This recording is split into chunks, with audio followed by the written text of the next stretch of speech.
A Guardian's Tale, Part 2, written and narrated by YonathanJ. I have lived at the church for as long as I remember.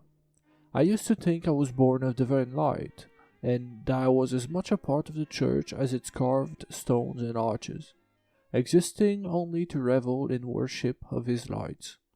I used to look up to the countless silhouettes in the stained glass of the windows, representing the martyrs of history, the great saints. How I would love to join them in eternal bliss. I was at peace here in the church, and felt it completely natural for me to be here in such a place of faith and beauty. My earliest memory, I like to believe, is one of divine music, of Father Augustus and the monks singing Gregorian chants, filling the whole world with ethereal melodies, filling my budding mind with wonder and the seeds of faith, their voices becoming so much more. And basking in the light invisible amongst the believers, I cried silently at just how big and beautiful everything was. Even back then I remembered things, bad things from before I was born, of room filled with shadows, of the ever putrid hair, of the hollow embrace of a mother, of wicked faces by the candlelight, of monsters lurking in the dark. And in the darkest night I remember a great fire, burning it all away, and I danced in its blessed light. Gone! Gone were these strangers, this man with the vicious eyes, this woman with the short breath. But only her smile hinted of the promise of something more than this emptiness, this quiet despair, this unassuming suffering. I pushed all these nightmares of infancy away, there in the dank pit of my mind, hoping to forget all about its horror, in favor of this life, this holy, blessed life, here in the church. I've always had nightmares, of dark places and mad faces. Yet yesterday I dreamed pleasantly for the first time, of lights, love, and angels. I never knew how real dreams could feel. I've talked about it with Father Augustus. He told me that my faith is being rewarded, that not often do the Lord of Truth's messengers appear to his servants. He said, "Let us hope your dreams bring prophecies of prosperity." He patted me on the head and went back to the other monks, eating their gruel there in the living space of the church. I don't know why, but I went back to my room and cried. I fell to my knees, and as I always do, I looked up to the altar, there underneath the only window. Softly glowing in the soft sunlight, the altar was my anchor, my link to all that was real and true. I prayed to the Lord of Truth, asking him for more of these dreams he gifted me, more of the angels and their loving words, their unwavering support. I asked him why Father Augustus didn't think it more significant that his angels visited me. After all, only the saints ever have visions of the truth, yet Augustus dismissed me, as if what I was saying had no significance. I have read the Bible black countless times, and even the other scriptures of the saints at the library. I may be just a little girl, but my faith and devotion rivals that of any saints. Well, almost any saints. I would never think of myself as an equal to Saint Aurelius. He was the first saint I ever learned about, being the founder of our church 700 years ago. Saint Aurelius is the divine figure adorned on the intricate stained glass of the sanctuary.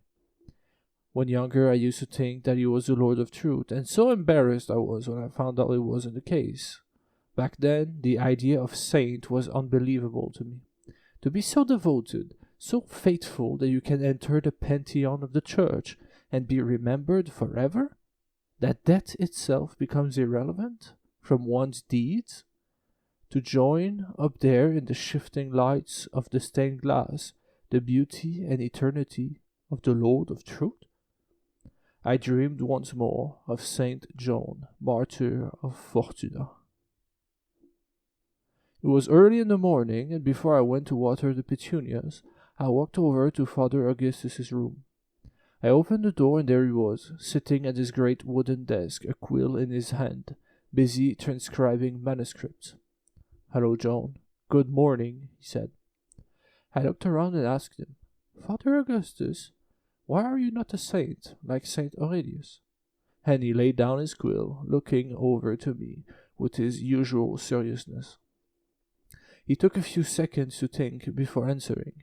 Well, you see, Joan, to be a saint is a great honor, and only those with exceptional faith have the chance to be canonized to become a saint. I didn't understand what he meant. Do you have faith, Father Augustus? He answered right away. We all do, though no matter how strong our beliefs, it is through our actions that faith materializes. I came closer to him, looking at what he was doing. You mean by praying at the altar, like I always do? Augustus rolled up a few pieces of paper on his desk and blew on the fresh ink on the manuscript, his calligraphy impeccable. Yes, but mostly in our choices, our lives. Take Saint Aurelius. What we remember of him isn't how much he prayed, but what he did for his faith. My eyes gleamed when I heard him talk about Saint Aurelius. He knew how much I admired him, and liked to use him as an example. Is it true he built a church? Father Augustus got up, walking over to the window. Yes, and it's said that his shining armor is hidden somewhere in the church, though no one ever found it. As you know, Aurelius was a general that saved Fortuna from great evils. Only once peace was achieved did he seal his white armor and devoted his life to the Lord of Truth. I followed him, almost dancing, and asked him, filled with hope, Tell me, Father Augustus, can I become a saint? Saint Joan, martyr of Fortuna. I was so happy to share my dream with him, but Augustus didn't seem to like what I said. Joan, please, do not make such play of the saints. Aurelius's life was of exceptional fate, but also of suffering, much more suffering than any others. But isn't suffering bad? I know Mother thought so. Well, Joan, what defines one's fate is the reason one is willing to suffer. I ran down the stairs and made my way outside to the great garden of the church. There the sun was blessing the flowers and bushes, the soft wind was blowing ever so slightly, and nothing was to be heard except my own very loud thoughts. I watered the petunias and sang as I did so of my favorite chant on the nurture of nature. The smell here in the garden was out of this world, my own little corner of paradise where no one else ever came. There were birds and squirrels and a great deal of bugs, and I always filled up a bowl of fresh water for any thirsty friends.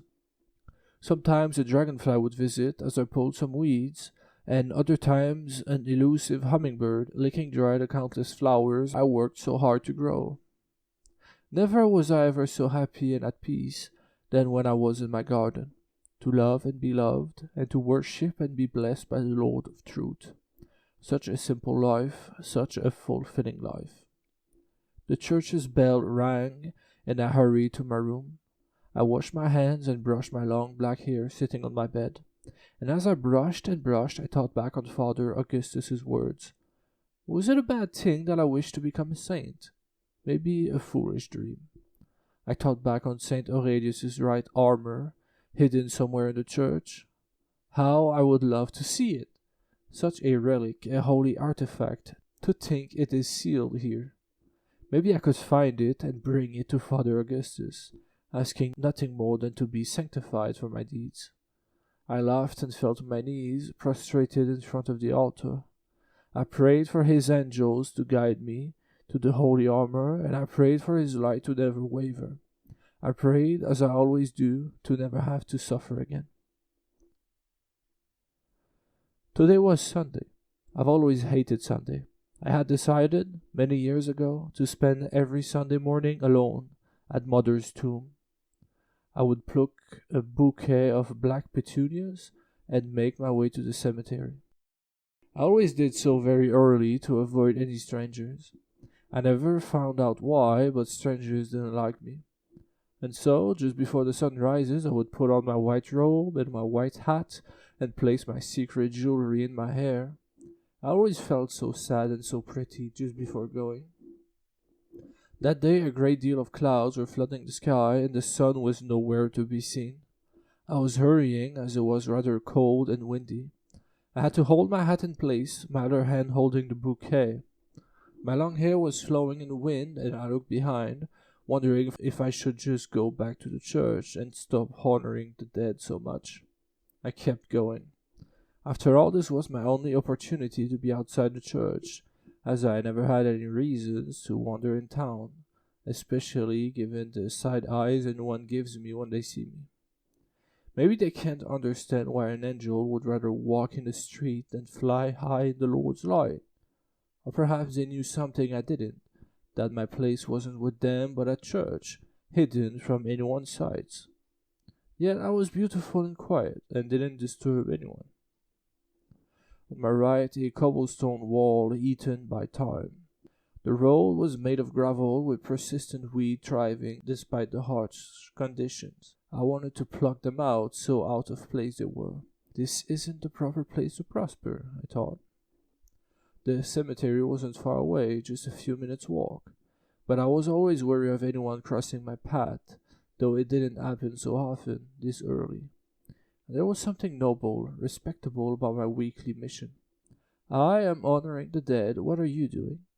Going on about your early vices? Well then. Just before entering the cemetery, I heard a rustling behind me, and I froze. I didn't want to deal with anyone, so I turned around with an angry look on my face, yet I wasn't alone. Well, not exactly. It was a cat, a black, rather large cat, mewing at me in a strange way. I stopped and looked at the animal that kept mewing, as if asking me to follow it. I kneeled and extended my hand, but the cat didn't care. The cat ran away, stopping every few meters, looking over to me if I was following. And so I did. Through some dark streets and under tall oaks, I followed the black cat, hurrying as it did, my own short breath distracting me. I kept looking up at the church's spire, and so as not to get lost, for I never wandered away from my usual path. But this time was different. I came to an open field and lost the cat that went in a tiny opening in a wall. I waited there for a few seconds, not sure why. I was feeling the sun rising on the horizon.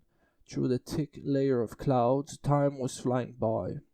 The black cat finally emerged, holding in her mouth a tiny kitten. But the kitten was terribly wounded. Its skull was half open, and I couldn't bear to look at it.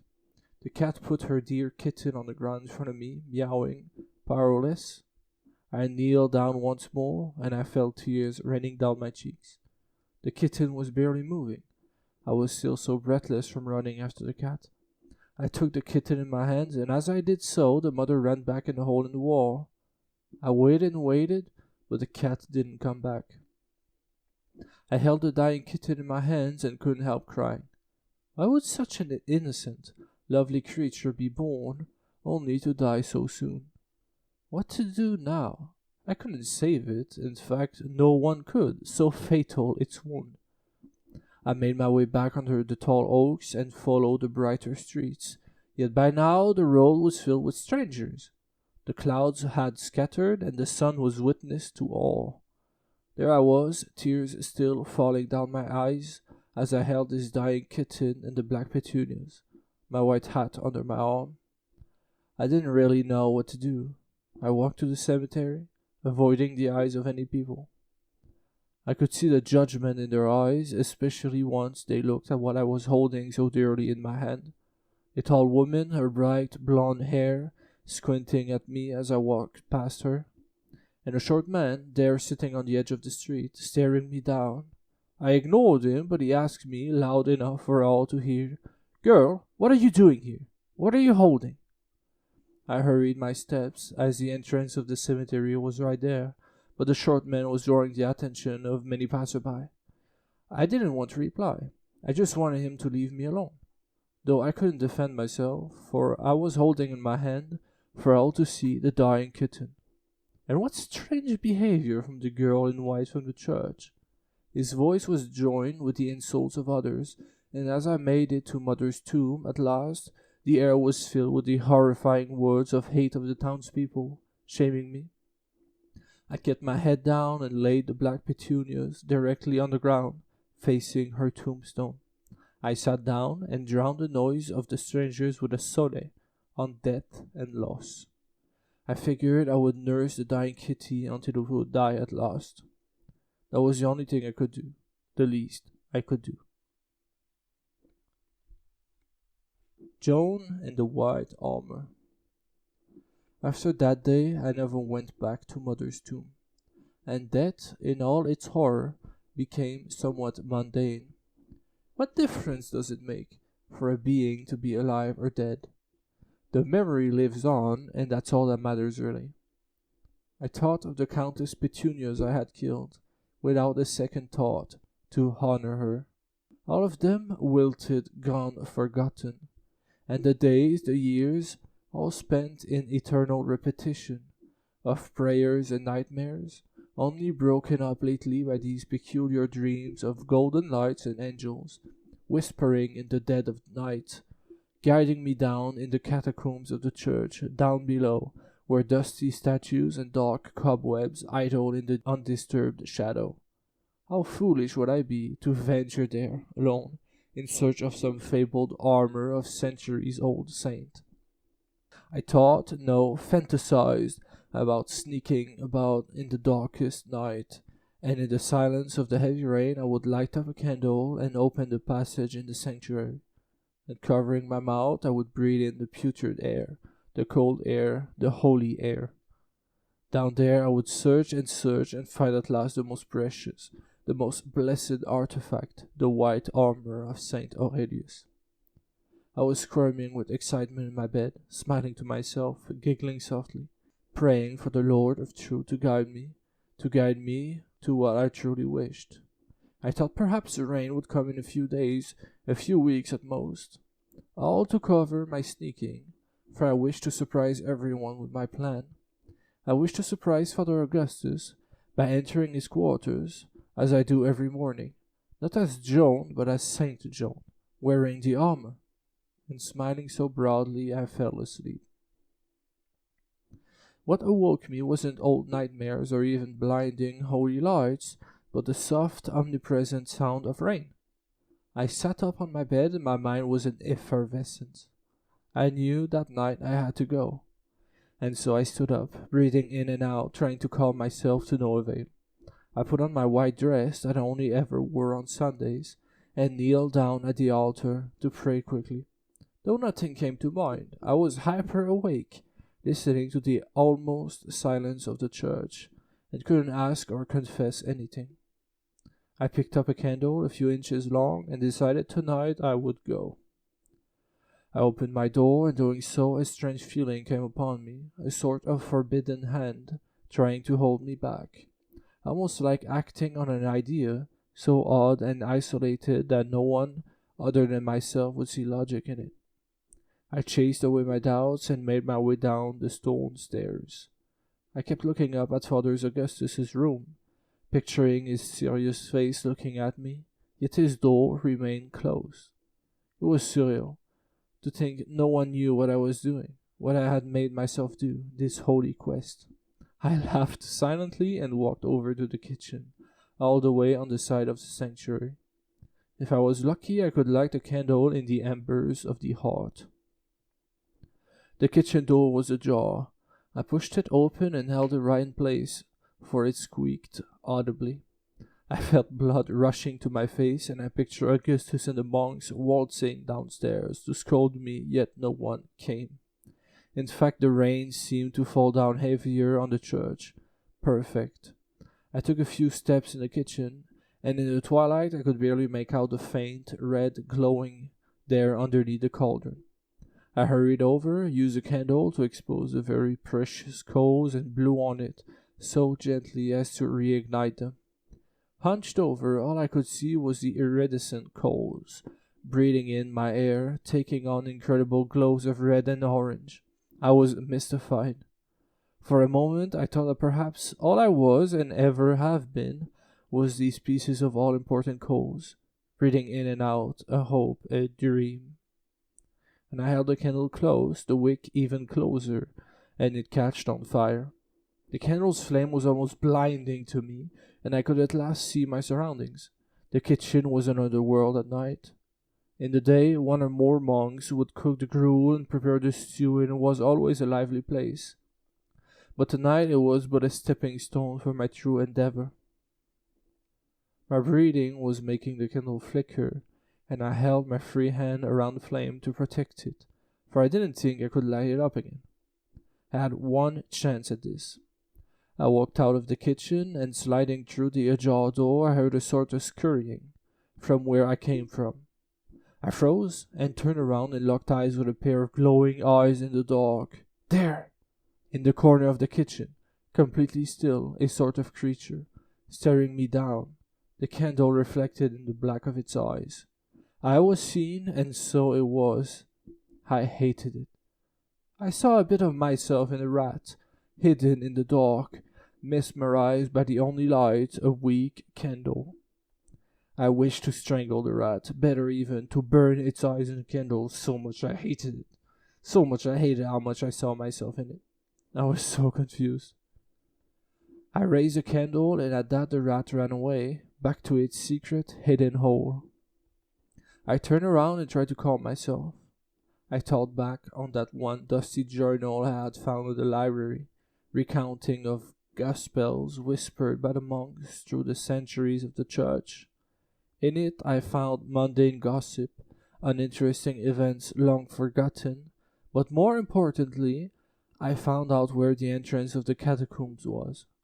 It was in the very first pages, and I remember it because I was so curious as to what that old, dusty journal could hide in its words. Turns out not a lot, except the first steps to St. Aurelius's armor. Still holding the lit candle, I made my way through the wooded benches. I was walking across the sanctuary, looking up at the so different stained glass, not basking in the divine light, but glooming in the heavy rain. I felt their gazes on me as I sneaked around. So little I was, alone, there in the church, doing who knows what instead of sleeping. A divine quest, I thought, standing in front of the very last statue to the left of the stone stairs. That statue was none other than Virgin Alicia, a lesser saint of the church. It was also its oldest, and the once polished surface was now flawed by the centuries. She was dressed in a white veil, her dress almost impudent, and her eyes were empty, without any pupils. I kneeled down in front of her, not to pray, as perhaps other girls would have done in the past, but to feel the stone floor right around its base. So much dust. I ran my finger along the stone ridge, on all four, holding the candle closely. The tip of my finger was black in a few seconds. I ran it on one side and the next, and I went behind the statue to a close, tight space, and there finally I felt a sort of metallic object, cold to the touch. I pushed my fingers underneath, and a sort of mechanism opened the backside of the base. It was very tight, spiraling staircase, and I was barely able to see where it would lead. I never knew my church would have such secrets. When I read it in the journal, I didn't believe it. For what was the point of such passage? I thought perhaps centuries ago priestesses would venture down the catacombs and fill the holy water, pay homage to the dead, or any other reasons. Pushing open the stone door I retched, so foul was the air. I barely reacted in time to save my candle's flame, and after hesitating for a few seconds, I winced and awkwardly bent myself, to step and go down the tiny stairs. In such a claustrophobic space, I could only hear my own breathing. Once again, that feeling gripped me. I shouldn't be here. I was being very careful, making sure each foot was solidly on the stone step before going deeper. My heart was racing, and I almost felt like, that was simply a dream, and that I would awake in my bed to start yet another day. But it wasn't so, and I at last reached the bottom of the stairs. The ground was bare, cold, and slightly wet. The air was much cooler down here, and the smell wasn't so bad anymore. I looked up to the spiraling staircase and couldn't even see the entrance. I took a few seconds to sit on the stairs, looking around. The candle still had a way to go, but I didn't want to waste time here. After all, no one knew I was here, and no one would find out, at least not in a few centuries. I laughed at that and got up, holding the candle closer to the stone walls. Some of them had inscriptions in Latin, without any space between the words, making it a bit difficult to decipher. The ceiling was so low, I even had to crouch to get around. Of course, there was not the slightest trace of light down here, except for my candle illuminating this forgotten place. I kept going the linear path until I reached a fork. 3 paths. I didn't expect this place to be such a maze, and debated whether I should turn around and forget all about this silly quest of finding St. Aurelius's armor. Of course, I kept going. I went straight ahead, since I thought that the sealed grave of Aurelius would certainly be in the center of the catacombs. I was right, and after stumbling in the dark for what felt like forever, I made it to a more open area, with a humble altar revealed by the candle's light. It was a cross, carved of white stone, and the only surface not covered in dust. I ran the flame along the tomb underneath, and the Latin spelled the honorable deeds of the church's founder. I read some words about the devil's temptation, about the fire ending it all, before I made it to the other side of the tomb, to a stone slab, inscribed with the deep, solemn Latin words, Sanctus album armis. Sanctus albus armis. I couldn't believe it. There, right in front of me, the divine armor of St. Aurelius. But it was sealed underneath a heavy slab of stone. I tried to push it with one hand, but it didn't bulge one bit. I could hear my breathing grow quicker as I tilted my candle, dropping a few drops of molten wax on the stone surface of the tomb. I placed the candle there, and with both hands I pushed on the slab, my feet digging in the ground. Nothing. I looked down at my hand, covered in dirt and my dress, intertwined in cobweb, and underneath I felt bugs, spiders crawling on my feet, and I froze. I couldn't breathe anymore. I turned my head, and behind me the same eyes I saw in the kitchen, gazing at me, unflinching. I felt goosebumps all over and fell to my knees. I kept expecting to awaken my bed in sweat, yet there was no escape. What was I doing down there?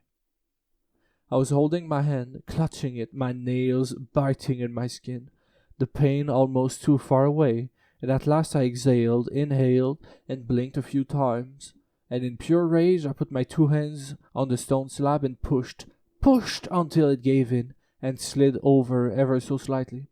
I moaned in frustration, and with all my force I pushed it over, the slab falling on the ground, so loudly the sound echoed in a tight space for seconds. I heard the rats scurrying and squeaking behind me, but damn the rats! I looked at the armor, and its white, incredible ornaments left me thoughtless. The armor was so much more real than I thought. I leaned in closer and grabbed my candle, which then slipped through my fingers onto the ground below. I froze in the complete, suffocating darkness, and kneeled down to the barely visible wick, this tiny red memory of a flame. I couldn't believe it. I blew on it ever so slightly, and to my horror, the void. Absolute darkness. After a few seconds, I started breathing again. I couldn't move. I couldn't think. It was unbelievable. I almost felt as if I wasn't really there. I wasn't really Joan. I was just an immaterial consciousness, there in the depths of the church's catacombs. I felt panic taking hold of my heart once more, but this time I had what I wanted. I had the armor. I reached down to it, and to my relief it was still there, real and tangible. I lifted it with both hands, and I couldn't believe how heavy it was. In the dark it was difficult to picture, but from what I could feel it was a cuirass. The sealed slab was empty of anything else. I didn't want to put it on. I felt like it was sacrilege, but I had no other way to bring it back up. I was so alone, so unsure what to do, that I fell down on my knees in the dirt, and, wearing this heavy armor, I prayed once more to the Lord of Truth. to guide me out of this place, this holy, dark place, back to where I belong, back to Father Augustus. I felt tears and tears fall down my cheeks, and nothing else. No angels or seraphims, or even a lone star to guide me, only the void. And so I stood up, shaking under the weight of the armor, and feeling the stone walls, I began to make my way back. I kept my eyes closed, and in my left hand I held high my unlit candle. I kept my right hand along the wall, tracing back my steps, though I could hear, as clearly as my own breathing, the rats following me from back there. And so I kept praying and praying, the same few sentences to the Lord of Truth. Oh, please guide me back to the light, to the truth. Oh, please guide me back to the light, to the truth.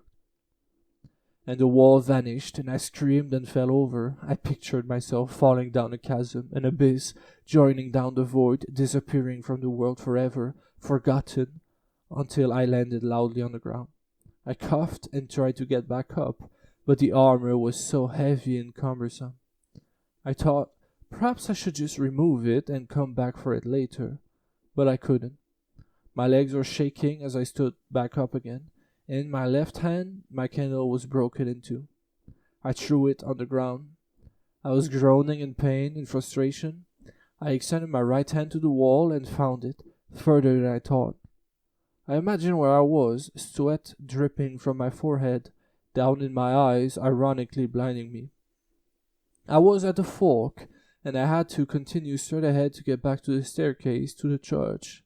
But I fell down, and I couldn't tell which of the four paths was the right one. I touched the wall and positioned myself in the very middle. In front of me, a path, with three others, one leading to the surface. I stood there, wiped the sweat off my forehead, and extended my arms.